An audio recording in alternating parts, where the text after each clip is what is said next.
L'égalité salariale entre les femmes et les hommes, un sujet qui semble simple sur le papier, mais qui en réalité est un vrai casse-tête à mesurer. Aujourd'hui, on va décortiquer comment la France s'attaque à ce défi, avec son fameux index, et on va se projeter vers ce qui nous attend, une véritable révolution de la transparence à l'échelle européenne.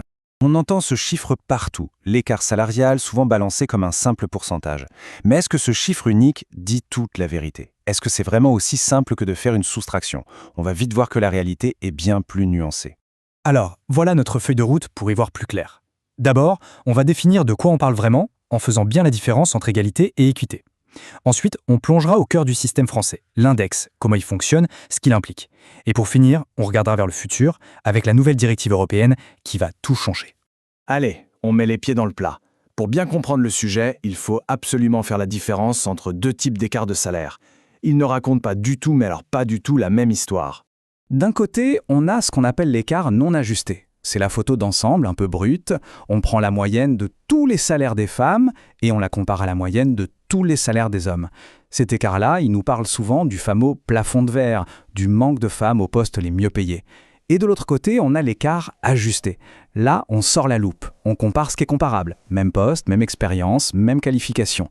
C'est cet écart qui est au cœur de la loi, celui qui cherche la discrimination directe, le fameux principe à travail de valeur égale, salaire égal. Et cette distinction nous amène tout droit à une idée fondamentale, la pierre angulaire de toute la législation sur le sujet. La différence, qui est vraiment cruciale, entre l'égalité et l'équité. L'égalité salariale, c'est assez simple à comprendre. Un homme, une femme, le même poste, le même salaire. Point. Mais l'équité, ça va beaucoup plus loin. L'idée, c'est de garantir un salaire égal pour des postes qui sont peut-être très différents, mais qui ont une valeur équivalente pour l'entreprise. En fait, on cherche à corriger la sous-évaluation historique de certains métiers où les femmes sont majoritaires. Cet exemple est parfait pour illustrer le concept.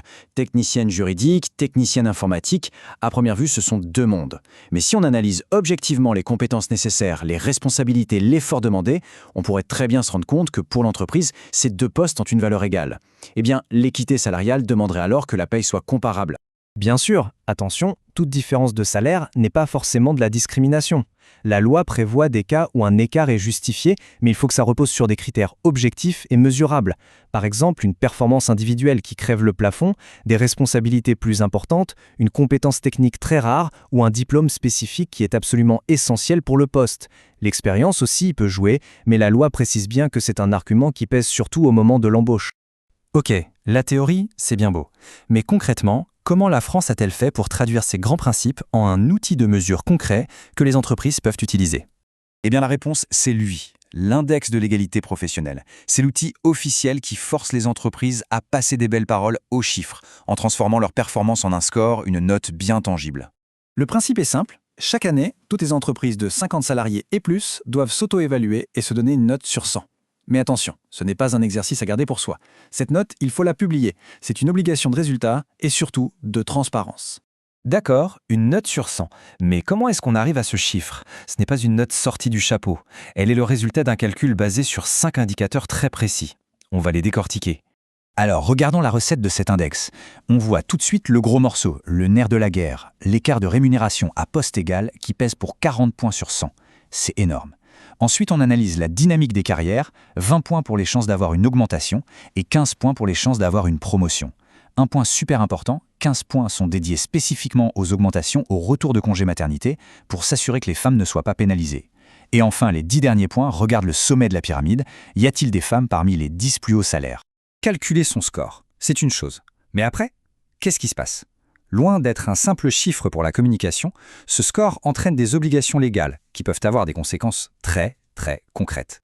Le chiffre à retenir, c'est 75. Si une entreprise obtient une note en dessous de 75 sur 100, c'est le carton jaune. Un signal d'alarme qui déclenche automatiquement une obligation légale de mettre en place un plan d'action pour corriger le tir. Et elle n'a pas un temps illimité pour le faire.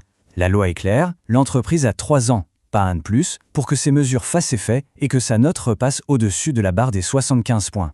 Et si au bout des 3 ans, l'objectif n'est pas atteint? Ou pire, si l'entreprise ne publie tout simplement pas son score? Là, la sanction financière est très dissuasive, une amende qui peut monter jusqu'à 1% de la masse salariale totale de l'entreprise. Autant dire que ça peut faire très mal. Donc si on récapitule, le processus annuel est très strict. Étape 1, on calcule son index. Étape 2, on publie le score bien en évidence sur son site web. Étape 3, on communique tous les détails aux représentants du personnel, le CSC. Et enfin, étape 4, on déclare tout ça à l'inspection du travail, la DRETS. C'est un cycle de transparence qui ne laisse aucune place à l'improvisation. L'index français était déjà une sacrée avancée. Mais la tendance de fond en Europe, c'est d'aller encore plus loin. Alors préparons-nous car la prochaine grande vague arrive, la directive européenne sur la transparence des salaires. Le calendrier est déjà fixé, et ça va arriver vite. La directive a été adoptée en 2023. La France a jusqu'à juin 2026 pour l'intégrer dans sa loi. Et dès 2027, les premières entreprises devront publier leur rapport, suivis par les autres, progressivement. Le mouvement est lancé, et rien ne pourra l'arrêter. Et alors là, qu'est-ce qui va changer concrètement? Accrochez-vous parce que c'est du lourd. Les offres d'emploi devront obligatoirement afficher une fourchette de salaire. Il sera interdit de demander à un candidat son salaire précédent, une pratique qui perpétue les inégalités. Les entreprises devront être transparentes sur leurs critères d'augmentation et de promotion. Et surtout, un changement juridique majeur. En cas de procès pour discrimination salariale, ce sera à l'employeur de prouver qu'il n'y a pas eu de discrimination. C'est un vrai tour. Voilà, on a vu le cycle, mesurer, corriger et publier. La nouvelle directive européenne pousse cette logique de transparence à son maximum. Alors la question qu'on peut se poser pour finir, c'est est-ce que cette transparence totale est la solution miracle contre les inégalités? Ou est-ce que ce n'est finalement que le début d'une conversation beaucoup plus profonde sur la valeur que l'on accorde en tant que société aux différents métiers? Le débat est loin d'être terminé.